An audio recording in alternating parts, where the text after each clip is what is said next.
តើអាមេរិកបានក្លាយជាមហាអំណាចគ្រប់គ្រងមួយពិភពលោកតាំងពីពេលណាមកសហរដ្ឋអាមេរិកមិនមែនក្លាយជាមហាអំណាចត្រឹមតែមួយថ្ងៃនោះទេប៉ុន្តែវាគឺជាដំណើរវិវត្តន៍តាមដំណាក់កាលជាទូទៅអ្នកប្រវត្តិសាស្ត្រកំណត់យកចំណុចរបត់សំខាន់ចំនួន3ដែលធ្វើឲ្យអាមេរិកឡើងមកគ្រប់គ្រងពិភពលោក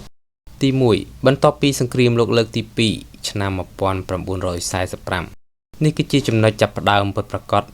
នៃឋានៈជាមហាអំណាចលេខ1ខណៈពេលដែលប្រទេសនៅអឺរ៉ុបនិងអាស៊ីរងការខ្ទេចខ្ទាំដោយសារសង្គ្រាមសេដ្ឋកិច្ចនិងហេដ្ឋារចនាសម្ព័ន្ធរបស់អាមេរិកមិនត្រូវបានប៉ះពាល់ឡើយអាមេរិកបានក្លាយជាមហាអំណាចសេដ្ឋកិច្ចកាន់កាប់មាសជិត 70% នៃពិភពលោកនិងបង្កើតប្រព័ន្ធហិរញ្ញវត្ថុ Bretton Woods ធ្វើឲ្យប្រាក់ដុល្លារក្លាយជារូបិយប័ណ្ណកូដក្លាយជាមហាអំណាចយោធាជាប្រទេសតែមួយគត់ដែលមានអាវុធបរមាណូនៅពេលនោះទី2អំឡុងសង្គ្រាមត្រជាក់ឆ្នាំ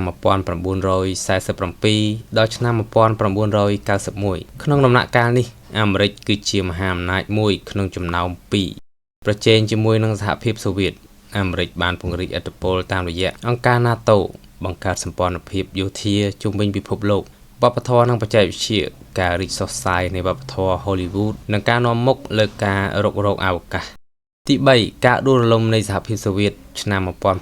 1991នេះគឺជាពេលដែលអាមេរិកបានក្លាយជាមហាអំណាចតូលតែមួយគត់នៅលើពិភពលោកនៅទសវត្សរ៍ឆ្នាំ90គ្មានប្រទេសណាអាចប្រកួតប្រជែងជាមួយអាមេរិកបានទាំងផ្នែកយោធាសេដ្ឋកិច្ចនយោបាយនិងបច្ចេកវិទ្យានោះទេបើគេសួរថាតើអាមេរិកបានក្លាយជាមហាអំណាចតាំងពីពេលណា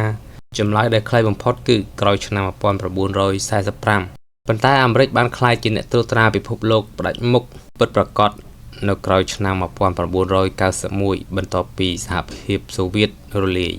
តើអាមេរិកអាចរក្សាអំណាចបានយូរប៉ុណ្ណាមិនមានអ្នកណាម្នាក់អាចទស្សទាយថ្ងៃបរិច្ឆេទជាក់លាក់បានទេប៉ុន្តែអ្នកជំនាញមើលឃើញថា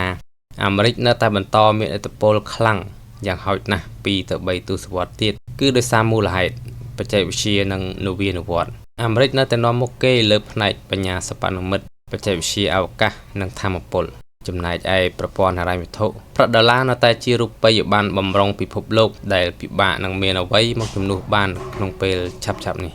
បណ្ដាញសម្ព័ន្ធមិត្តអាមេរិកមានសម្ព័ន្ធមិត្តជិតស្និទ្ធច្រើនមានដូចជា NATO ជប៉ុនកូរ៉េខាងត្បូងអូស្ត្រាលីដែលជួយទប់លំនឹងអំណាចទោះជាយ៉ាងណាអាមេរិកកំពុងជួបប្រទះបញ្ហាក្នុងស្រុកដូចជាបំណុលសាធារណៈខ្ពស់និងការបែកបាក់មតិយោបល់នយោបាយផ្ទៃក្នុងដែលអាចធ្វើឲ្យអាមេរិកមានការចុះខ្សោយប្រសិនបើអាមេរិកចុះខ្សោយទៅប្រទេសណាមានសក្តានុពលនឹងឡើងជំនួសបច្ចុប្បន្នមានបេក្ខភាពសំខាន់និងទម្រង់អំណាចថ្មីដែលអាចនឹងកើតឡើងប្រទេសចិនជាបេក្ខភាពលេខ1និងមានសេដ្ឋកិច្ចធំជាងគេទី2និងមានឥទ្ធិពលខ្លាំងលើខ្សែសង្វាក់ផ្គត់ផ្គង់សកល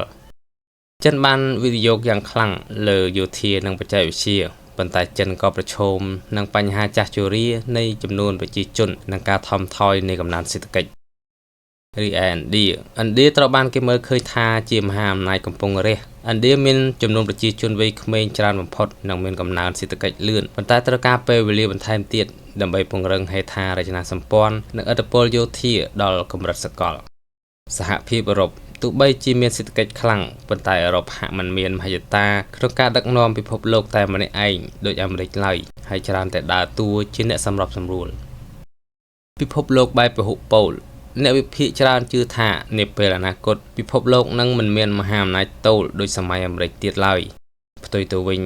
វាគឺคล้ายជាពិភពលោកដែលមានពលច្រើនដូចជាអាមេរិកនៅតែខ្លាំងប៉ុន្តែលែងផ្ដាច់មុខចិនអាចគ្រប់គ្រងឥទ្ធិពលនៅអាស៊ីនិងផ្នែកខ្លះនៃអាហ្វ្រិករីឯឥណ្ឌាក្លាយជាមហាអំណាចតុល្យភាពចំណុចដែលគួរឲ្យកត់សម្គាល់នោះគឺការធ្លាក់ចុះនៃមហាអំណាចមួយមិនមែនកើតឡើងត្រឹមតែមួយយប់នោះទេប៉ុន្តែវាតែងតែប្រើពេលរាប់សិបឆ្នាំដូចជាករណីចក្រភពអង់គ្លេសផ្ទេរអំណាចឲ្យអាមេរិកកាលពីដើមសតវត្សទី20ដែរតែអ្នកគិតថាចិនអាចនឹងវាដាច់អាមេរិកផ្នែកសេដ្ឋកិច្ចនិងយោធាបានទាំងស្រុងនៅក្នុងពេលឆាប់ៗខាងមុខដែរឬទេ